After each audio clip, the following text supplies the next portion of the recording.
Radici venete, la nuova legge sulla legittima difesa. Radici che affondano nella cronaca nera di questa regione e che riportano alla memoria le vicende di Birolo, Onichini, Stacchio e Mattielli, con tutte le polemiche e il dolore che si sono portate appresso negli ultimi anni, anche nelle aule dei tribunali.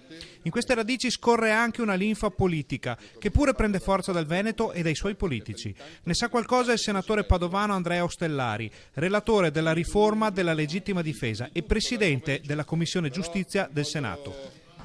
È un bel giorno quello dell'approvazione definitiva di questa riforma, che regala ovviamente agli italiani un testo di legge che finalmente decide di stare vicino ai cittadini per bene, quelli che si difendono, e da un lato dà anche un bel messaggio nei confronti di chi invece decide di delinquere, perché saprà che da domani il carcere non glielo toglie più nessuno.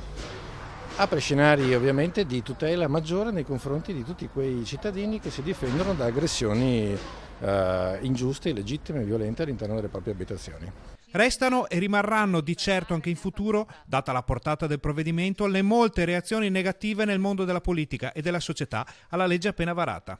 Sono considerazioni più ideologiche, non hanno nessun tipo di riferimento tecnico, non hanno nessun tipo di aggancio a quella che è invece una riforma di buon senso, è una riforma ben fatta, è una riforma che con chiarezza toglie tutte quelle ombre che erano presenti prima in un testo che evidentemente non era più adeguato al momento attuale. Ma ha forti radici italiane, ha forti radici che ovviamente traggono esempio da quello che è accaduto e per fare in modo che non accada più.